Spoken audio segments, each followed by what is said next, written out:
Pour moi, sans aucun doute, ça restera une guerre entre Israël et le Hezbollah. Israël n'a absolument pas intérêt à casser plus que, comme ça a été fait en 2006, le Liban. Il a besoin d'avoir à sa frontière nord un Liban qui retrouve sa stabilité. Alors on s'attendait à ce que Israël attaque au Liban depuis le début de la guerre contre la Hamas, depuis le 8 octobre. Le ministre de la Défense annonce qu'il ira au Liban, y compris jusqu'à Beyrouth, ce qui me paraît très exagéré, bien sûr. Cette guerre, elle est prévue depuis plusieurs années par Israël. Ce qui m'a surpris, bien sûr, c'est que ça fasse aussi vite et que Israël ait déployé des moyens aussi exceptionnels. L'objectif naturellement principal d'Israël au Liban, c'est la destruction du Hezbollah. Ça a commencé par la tête. Donc, destruction de la tête, ça a été fait par les beepers et les talkie-walkie. Frappe ciblée sur un certain nombre de chefs, dont M. Nasrallah. Frappe ciblée toujours sur des dépôts de munitions, que ce soit à l'intérieur du Liban ou à l'extérieur. La nuit dernière, il y a eu des attaques en Syrie. Et depuis 48 heures maintenant, des attaques au sol dans le sud du Liban. Cette dernière partie est pour moi la plus compliquée pour Israël, la plus risquée.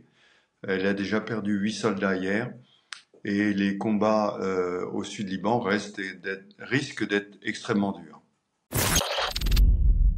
Alors le premier point, vous le soulignez, c'est le terrain.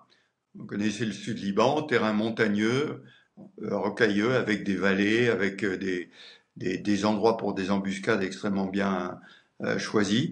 Donc c'est le terrain. Le terrain est compliqué. C'est le premier point. Le deuxième point, c'est la préparation du Hezbollah. Depuis 2006, il se prépare. Il a enterré, il a préparé, il connaît tous les itinéraires par cœur, donc il s'est très bien préparé.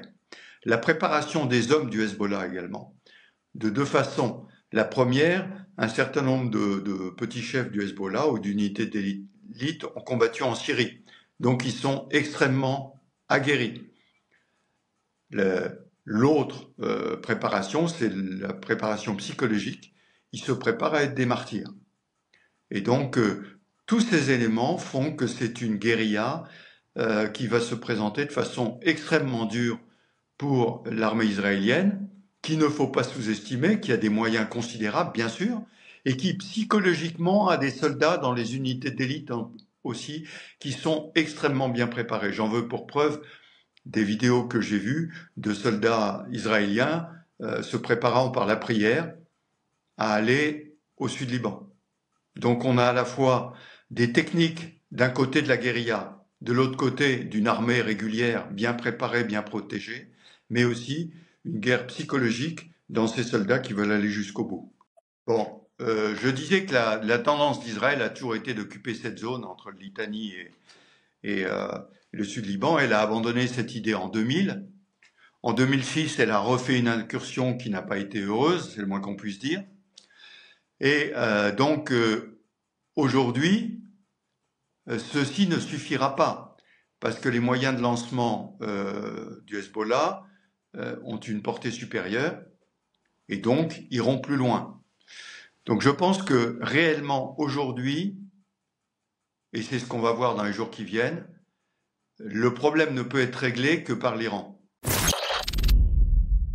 Moi, je pense que de toute façon, si vous voulez, pour M. Netanyahou, l'Iran est l'ennemi.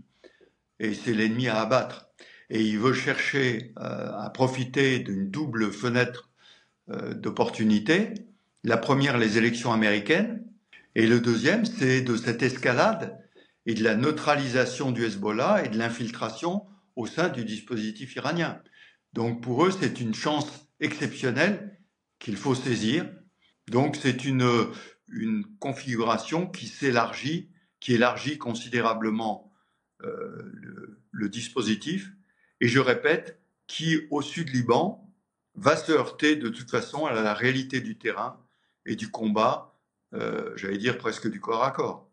Alors je crois qu'Israël a effectivement les moyens de ses objectifs aujourd'hui. Tout est relatif par rapport à l'ennemi. L'ennemi, l'Iran en particulier, a montré sa faiblesse, les limites de ses opérations, mais il manque une vision stratégique à M. Netanyahou, celle qui a toujours été oubliée et qui a conduit à ce qui s'est passé le 7 octobre. Quid de la Palestine? Pourquoi? Parce que c'est un problème interne à Israël, bien sûr, mais aussi un problème externe. L'ensemble du monde soutient la création d'un État palestinien. Or ça, M. Netanyahou le refuse absolument. Donc je pense que toutes les opérations qui sont faites aujourd'hui, c'est une victoire tactique israélienne, mais il lui manque la vision stratégique.